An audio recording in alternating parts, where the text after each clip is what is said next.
Por domingos hemos seguido el Evangelio de Lucas, sobre todo en el camino de Jesús hacia Jerusalén, recogiendo las indicaciones que en este Evangelio Lucas nos da cómo ser discípulos de Jesús o cómo no ser discípulos de Jesús.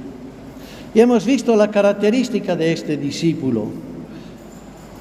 Hoy llegamos al momento culmen de la muerte de Jesús y encontramos cuatro realidades alrededor de Jesús: los capos de los sacerdotes, los guardias, el ladrón malo, el ladrón que definimos bueno, y la gente. Son 5 grupos.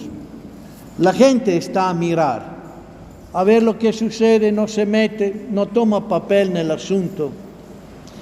¿Y cuántas veces la tentación es dejar que las cosas justas las hagan los demás? Nosotros estamos a mirar, si resulta, ni aprovechamos. Si no resulta, nosotros no somos responsables, no nos hemos puesto en el medio. La gente. Y atención que ya esto nos hace pensar en qué actitud está. El discípulo no es la imagen de los que no se meten. La segunda indicación, los jefes que se burlan de Jesús, se burlan de esta víctima inocente. Ha salvado a otros, que se salve a sí mismo si es el Mesías de Dios, el elegido. Lucas ha empezado su evangelio con la tentación en el desierto. Si tú te tiras de aquí, te voy a salvar. Si tú me adoras, te doy el reino, los reinos del mundo. Es la tentación que se expresa a través de la figura de los jefes.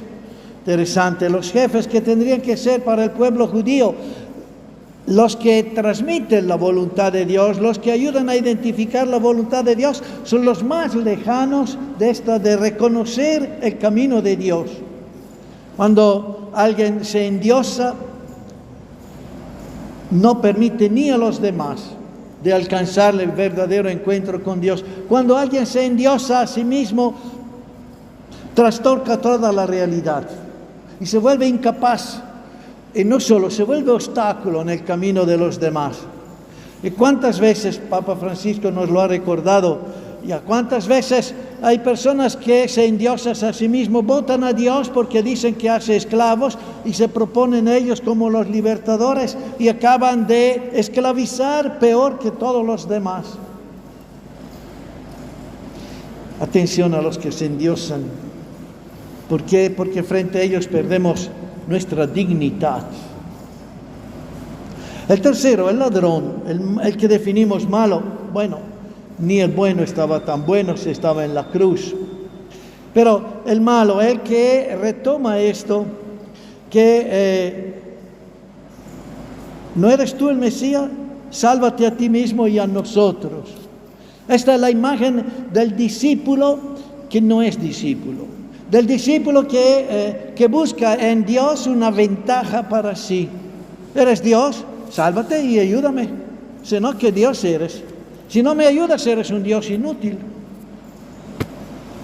La tentación de usarlo a Dios es una tentación siempre, en todas las religiones de hecho, y tampoco los discípulos de Jesús son exentos de esta tentación. Tampoco lo somos nosotros, de buscar en Dios una ventaja. Si eres Dios, ayúdame. Si eres Dios, ayúdate y ayúdame. Esto es lo que pide. No es lo que Jesús viene a hacer. No está en esto, porque todavía es la tentación del comienzo de los evangelios de Lucas. Que estas piedras se vuelvan pan. Tienes hambre, un milagrito, es listo. Así todo el mundo te va a creer. Como si los milagros abrirían el corazón de la gente a la fe. Dicen los teólogos, los milagros no suscitan la fe, es la fe que suscita los milagros. Entonces, el ladrón malo retoma la tentación del diablo, junto con los jefes de los sacerdotes, porque al fin él busca ventaja para sí mismo. Y si un Dios no me da ventaja, ¿para qué lo tengo? Es verdad. Y todavía el riesgo que también en nuestro corazón estemos en esta actitud, lo hay. Y ahí llegamos al buen ladrón. El buen ladrón que ante todo es capaz de palabras que iluminan a los otros. No tienes temor de Dios, tú que sufres la misma pena que Él, y nosotros la sufrimos justamente porque pagamos nuestras culpas. Es honesto. Interesante, el discípulo es honesto frente al mundo, frente a la realidad, frente a la historia y frente a sí mismo. Se conoce, sabe de sus debilidades, entonces no necesita aparentar. Hay poco que aparentar en la cruz, hay poco que aparentar en esta situación. El ladrón es el que es honesto frente a la historia y frente a la realidad. No quiere pintarse de ser el mejor, no lo necesita. Y es capaz de iluminar también al otro, decirle, mira, esta es la realidad. Y él no ha hecho nada malo, sabe reconocer el bien y el mal, sabe reconocer dónde está el inocente, hasta victimizado, pero inocente. El ladrón, el discípulo que el ladrón enmarca es esto, el que es honesto frente a la historia y frente a sí mismo. Y sabe leer la historia con estos ojos. Y aquí viene esta cosa extraordinaria.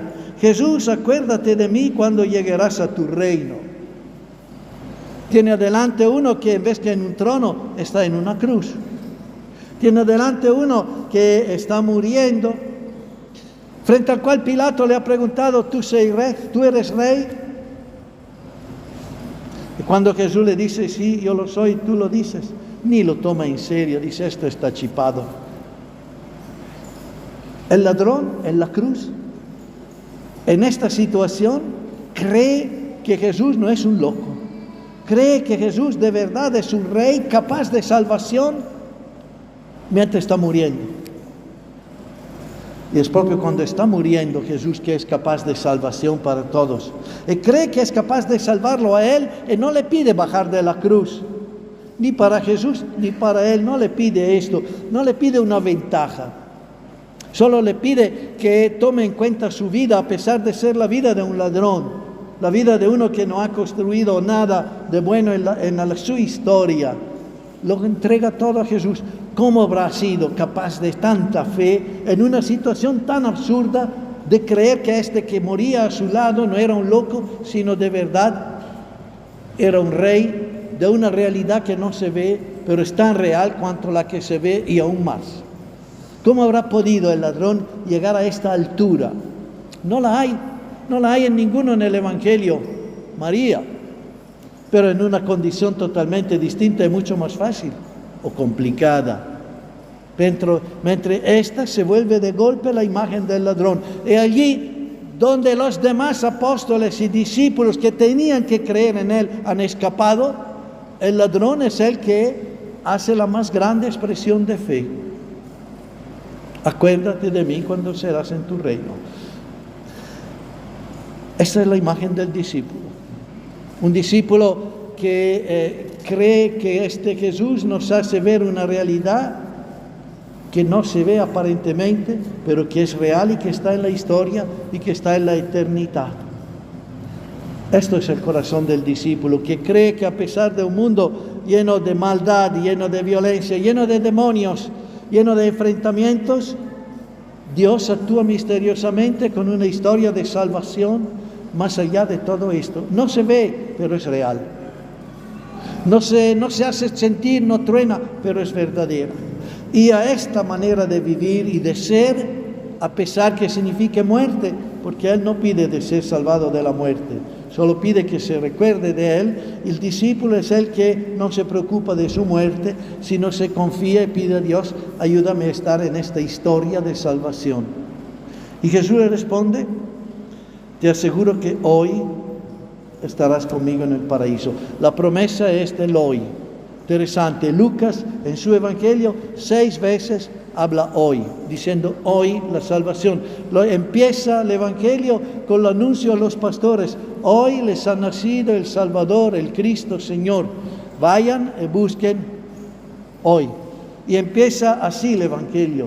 Y después de otras 5 veces llegamos a esta palabra del Evangelio: hoy estarás conmigo en el paraíso. La salvación de Jesús es hoy, es dentro de nuestra historia, ya es presente. Esto es lo que encontramos. Y es una historia en la cual nos consignamos desde nuestra fragilidad. No le pide conversión, no le pide cambio de vida, ni hay más tiempo para hacerlo. Pero Jesús responde en el momento de la muerte, responde con este regalo de la eternidad. Y esto lo hace a todos nosotros que queremos confiarnos en Jesús, que queremos confiarnos en Él, para que esta historia de salvación se vuelva hoy historia de salvación. Y dentro de la realidad estamos llamados a construir este hoy aparentemente invisible pero real, y del cual necesitamos. Interesante, porque aquí viene otro problema. Recordaba un predicador que en su entusiasmo de joven sacerdote, el día de la primera comunión, había pedido a los niños de la primera comunión que hiciesen la oración de los fieles. Una niñita dijo: gracias Jesús para salvarnos, pero no sé de qué. El problema es esto, que a veces no sabemos de qué tiene que salvarnos Dios, pero buscamos salvadores en nuestra economía, buscamos el salvador en la vida social, buscamos el político que sea el salvador y posiblemente que no nos pida sacrificios. En la historia buscamos salvador, en el fútbol, ¡ay, nos hemos salvado! ¿Cuántas veces utilizamos la palabra salvador? Y cuando estamos delante de Dios, no sabemos de qué tiene que salvarnos. Eso puede ser que tenga que salvarnos propio de nuestra ceguera. Esta ceguera que en vez es luz, misteriosamente, en el corazón y en la cabeza de este ladrón, que se vuelve para todos la imagen del discípulo. No busquemos salvadores, salvadorcitos, que prometen reino de la tierra. Pidamos en vez esta luz que nos hace libres, porque ven, la gente ha quedado esclava de los que le prometen salvación. Los jefes de los sacerdotes son los prometedores de salvación y son esclavos del aplauso de la gente y necesitan seguir estafándola para quedarse donde están. Los guardias son frustrados y sumisos y se desquitan con los más débiles.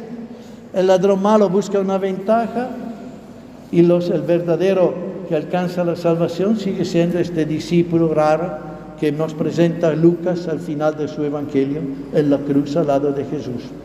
El único que ha entendido la salvación y que es capaz de alcanzarla, no al futuro, hoy, porque la salvación es hoy, dentro de mi historia, hoy, dentro de mi sociedad, en la realidad de hoy.